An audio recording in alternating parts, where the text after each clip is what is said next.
눈을 뭐 말똥말똥 뜨고 있고, 그다음에 뭐 노래도 부르고 말도 뭐 하고, 그리고 몸도 계속 이렇게 움직이고 뒤척뒤척거리거든요. 그래서 좀 얘가 산만한 게 아닌가, 몸을 가만두지 못하는 것 같아서 그게 가장 큰 고민이었어요. 이 애 둘 사이에서 자는 엄마들의 마음을 알죠. 어머님께서는 그래도 좀 편하신 것 같은데요. 그리고 둘째는 잠을 잘 자는 편이고, 저는 양쪽에서 이 두 아이를 긁다가 1시간 동안 긁다가 정말 손에 마비가 와가지고 진짜 제가 잠을 못 자는 때도 있었거든요. 어머니 수민이 저 정도면 뭐 흥얼흥얼 노래도 부르고 좀 귀찮기는 하시겠지만 아주 심한 정도는 아닌 것 같은데 어떠셨어요?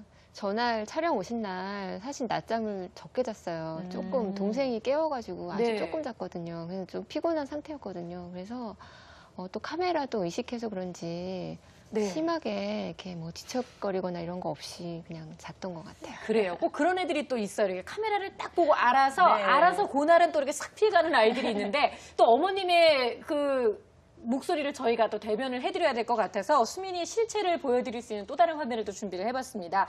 수면센터에서 수면 검사를 받고 있는 우리 수민이의 모습을 함께 또 지켜보도록 하죠. 잠 못 자는 수민이의 상태를 알아보기 위해 병원을 찾았는데요. 몸의 변화를 통해 아이의 수면 상태를 알 수 있는 수면 다원 검사. 정확한 검사를 위해 온몸에 센서를 부착합니다.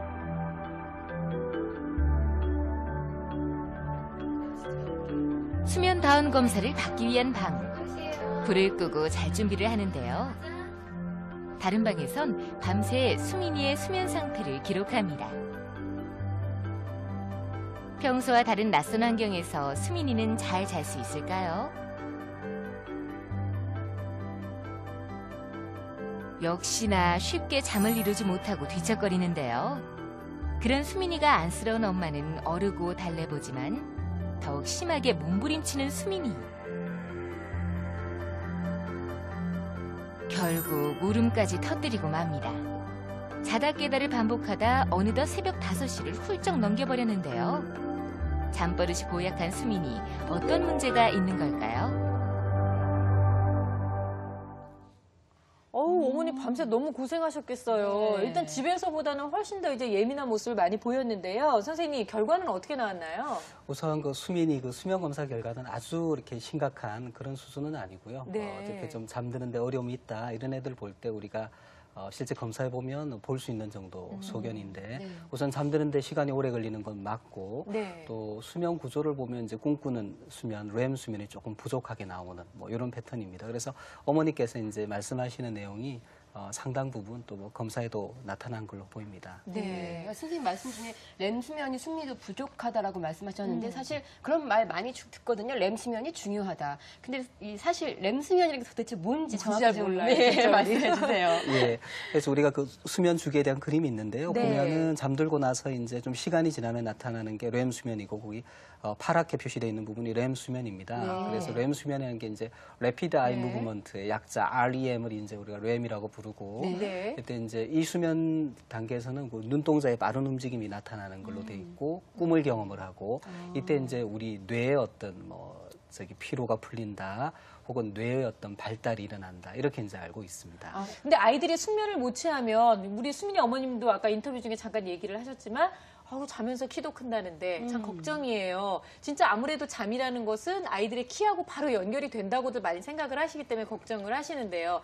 밥 먹는 것만큼이나 참 중요한 게 아닌가 싶기도 하고요. 예, 그러니까 실제 이제 잘 아시겠지만 우리 잠을 자는 중에 성장 호르몬이 분비가 됩니다. 그래야지 신체적인 성장도 일어나는데 또 한편 어떤 정신적인 그러니까 어떤 뇌의 발달도 이제 잠을 자는 중에 일어나고 실제로 유소아에서는 렘 수면의 비율이 거의 50%에 달하거든요. 네. 그만큼 이제 뇌 발달이 중요하고 그때 이제 수면이 중요하다 이렇게 우리가 얘기할 수 있겠습니다. 네.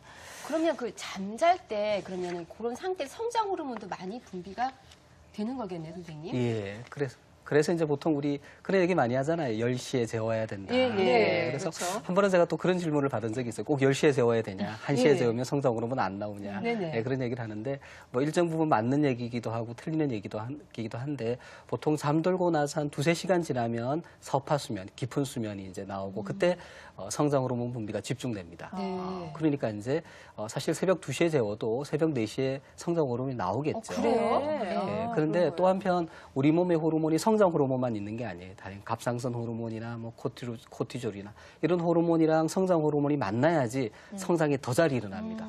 그런 호르몬은 시간대별로 분비가 돼요. 아, 네. 그게 잘 만나게 하려면 10시에 재우는 게 좋다. 이렇게 얘기할 수 그러니까 있습니다. 엄마들이 키 크게 하려고 10시 이전에 기를 쓰고 재우려고 하는데 네. 사실 그게 맞는 얘기군요. 그렇죠. 네. 그렇게 계속 하시면 되는 거예요.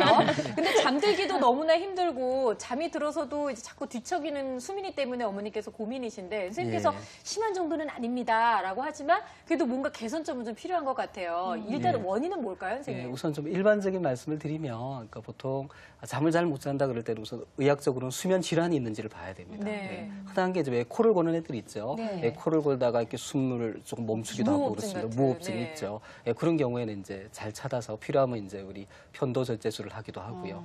또 자기 전에 이제 다리가 불편하다, 자면서 많이 뒤척이는 애들 중에는 소화 하지불안 증후군도 있습니다. 이런 경우에도 이제 우리가 필요한 원인을 찾아서 뭐 철분을 보충한다든지 적절한 치료를 하는 게 필요하고요. 예. 좀 다른 축으로는 이제 질환까지는 아닌데 수면 환경이라든지 수면 패턴이 잘못 만들어져 있는 경우가 있어요. 이건 이제 발달하고도 관련이 좀 있겠죠. 예, 그런 경우가 있고 수민이 같은 경우는 조금 더 후자 쪽이 아닐까 이런 생각이 듭니다. 네, 예. 그럼 선생님 말씀하신 대로 만약에 뭐 아까